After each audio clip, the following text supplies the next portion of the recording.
way. MiniWarGaming's Beat Lat Batrep! So next turn, going to the Academy Pilot first.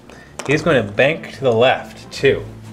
Trying to block Wedge from being able to attack anything, but we'll see what happens there.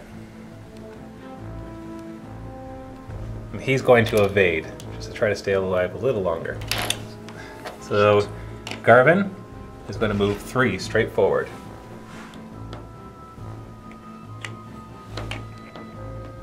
What action are you going to take? Focus. And he focuses.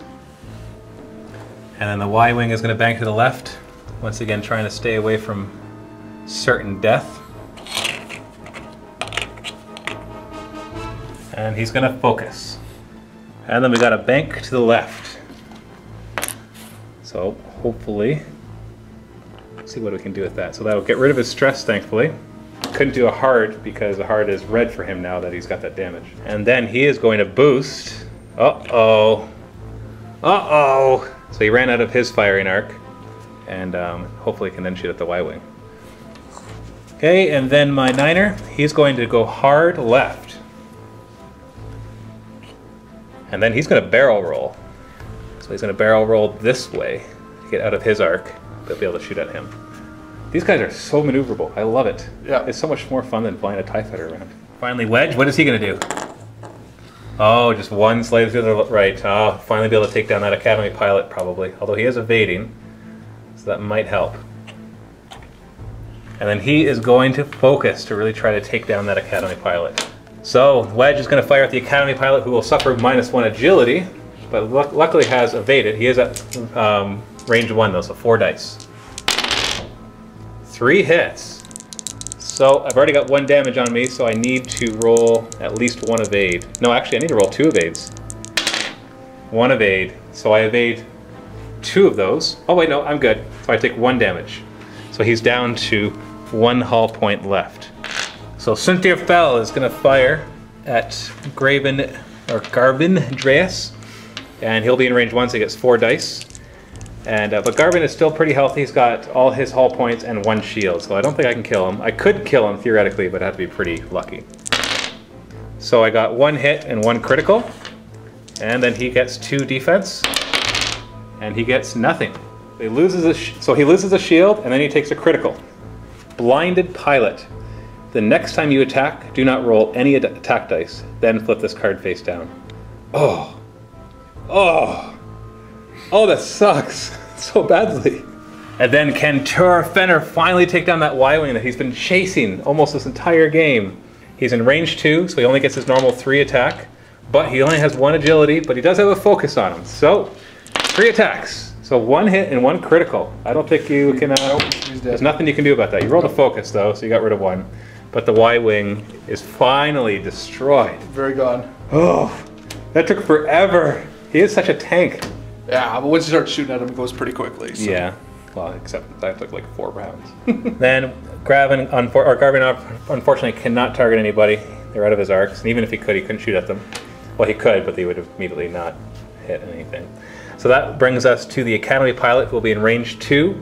So he'll try to get a lucky shot off against him with only his 2 attack dice. 2 attacks, don't roll. And 1 hit, and then nothing. So he takes the damage. So he still has 1 hull point left. And the cleanup phase, we get rid of the tokens. And this is where we're at as we go into the next turn and choose our maneuvers. Not looking good for the rebels. Both of them are damaged pretty bad, but then again, I'm damaged pretty bad too. So we'll see what happens. Academy Pilot decides to bank to the left 2. And then he is going to focus. Then Graven Dreas. Oh, Qui-Gon! He's going just whatever he can. I guess it doesn't matter that you're not going to be focused or target locked because you're just going to automatically miss the next one, right? Yep. It's going to make sure you get something in your target. So that's a good way to get rid of that. And then Tur Fenner is going to hard left, which actually is stressful for him, despite the fact that it looks green. It's because of his poor damage engine. So he cannot do any other actions. And then Sunterfell is going to hard left, which might have actually been a mistake, because I think I'm going to overlap an obstacle. Actually, yeah, I'm going to overlap my ship and an obstacle. So not only am I going to take a damage and possibly die, but I can't fire, which is what I was going to try to do, obviously. Wait, no, I can't fire because I'm in the obstacle. No damage, thankfully. So then finally, he is going to hard left. Uh-oh. So this is Wedge's chance. Oh no. Oh no, big mistake. That might have handed the game back to you. We'll see, we'll see. What are you gonna do, focus? Most definitely. And he focuses. So Wedge is firing at Suntir. He's at range 1, so he gets 4 dice. Only 1 hit though, but he has a focus token, so he can turn the other one into a hit. I have 3 defense. I need to make at least 1 of these, otherwise he's dead. Which? Oh, 2 because of Wedge. So you gotta get 1 evade. 2 evades! No damage. Oh, that sucks. And then Turfanir is gonna fire back at Wedge. And Wedge is -1 agility right now because of his critical damage. And I get 3 dice, and you get 1 agility. So 2 damage. So I think that means you're dead automatically. Nope, I got. Oh, you have 2. hit points, Sorry, I'm so I looking at the gotta wrong evade one. one of these. So you gotta evade it. Go, go. Oh, nothing. Nothing. So Wedge is dead. Wedge is dead. I think that's Very going to dead. mean an Imperial victory, but we'll see. so. We'll see. So he's going to fire, but he automatically does not roll any dice because of his blinded pilot damage, but he then gets to turn that over, so he does not get that disadvantage again. So that's the end of that turn. Now these guys are all damaged pretty badly. He's only got 1 hull point left, so does he, and he's got 2. But poor Graven over there only has 1 hull point as well, and he's kind of outnumbered. So let's see what happens in the next turn. Academy pilot first. He's going to do a 3 banking maneuver to the right. So he's going to go right up to the X-Wing and probably miss him because he'll fly right by me, but we'll see. And he'll evade. I don't think you're going to be able to fire at him, but just in case I miscalculate, that's what he'll do. The X-Wing is 1 straight forward. I think you're going to overlap. Yeah, so he'll stop. Won't be able to fire at the TIE fighter. Won't be able to take an action, but at least he's no longer stressed out. So he can fire at somebody else. Then Turfanir is going to bank to the left 2, which will be a green maneuver, which allows him to no longer be stressed out.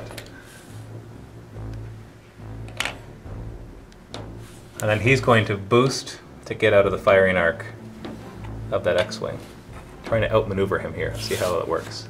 And finally, Sunterfell is going to do a Koyagrat! Number 3 Koyagrat. This will stress him out, but his special rule is whenever he gets stressed, he gets a focus token. So he'll get 1 of those for free. So in the combat phase, Sunterfell gets to fire at Graven, who has 2 agility, but he'll have 1 extra defense because it's at range 3. So I get my 3 attack dice. I do have a focus on me though, so hopefully help. Yep, spent a focus, that's 3 hits.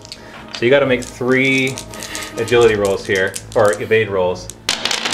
Oh, and that finishes off the last X-Wing. Good game. Good game. Good game. I hope that you enjoyed that battle report. That was very close. It went back and forth. I thought I was going to lose close to the beginning there. And then it kind of swapped, even though I was running into asteroids. And then just ended up being an Imperial victory. Very close. So the Force was not with you. Sorry to say. Or maybe the Dark Force was with me. Dark Force was with you. Yeah, the Dark Force was with me. So I hope that you enjoyed that. Vault members, stay tuned for a post-game show. And happy wargaming.